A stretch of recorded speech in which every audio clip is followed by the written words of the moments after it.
switch to the next question. It has to do with the portfolio performance. And let's think of this cycle versus, let's say, 2001 or 2008, the last two recessions that we've been working through. We'll start with Gary. How has this cycle been different from a portfolio performance perspective? I remember sort of working through as an analyst in 2006, 2008. And I think there's some real key differences, particularly between this one and the most recent one. I still remember, and I'm sure everyone on the call will remember, the big three automakers flying to Congress in 2008 asking for a bailout. And I remember thinking that was the death knell of aviation, of business aviation, and it certainly was a public perception nightmare. And I think one of the key differences this time around is that whole public perception of business aviation is that rather than being seen as an expensive luxury, it's actually seen now as a health bubble, a health corridor, some way to get your employees safely to places that they need to go without having to go through 700 touch points at a commercial airport. And sometimes it's the only viable means of getting somewhere as commercial aviation has pulled back. It's been absolutely decimated.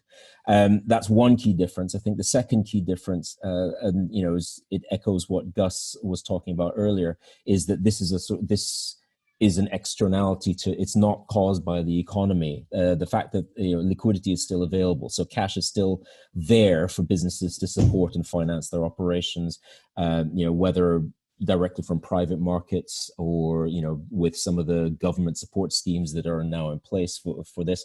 So liquidity is still there. And then I think the third piece is, again, what some of the panelists have talked to already, is that financing up to this point has been still disciplined. So there still is flex in the system to restructure, to deal with problems.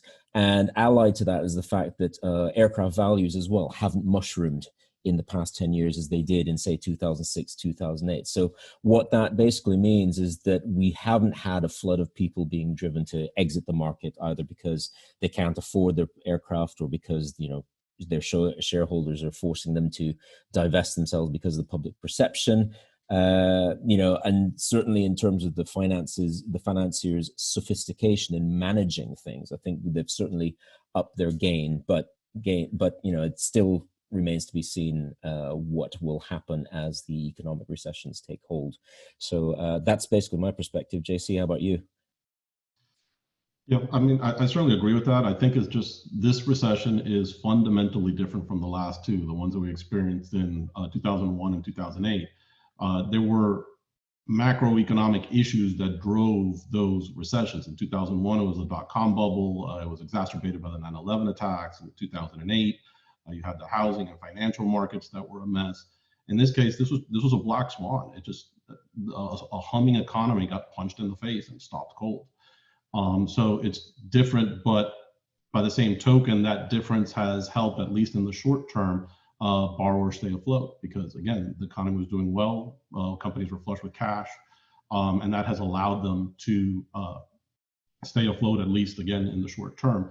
The big question is the recovery, and as Gus mentioned, how is this going to work? Is it going to be a V-shaped rapid recovery? I don't hear a lot of people talking about that. A lot of people seem to be talking about a long-term recovery, which again could affect portfolios and how people can service their loans.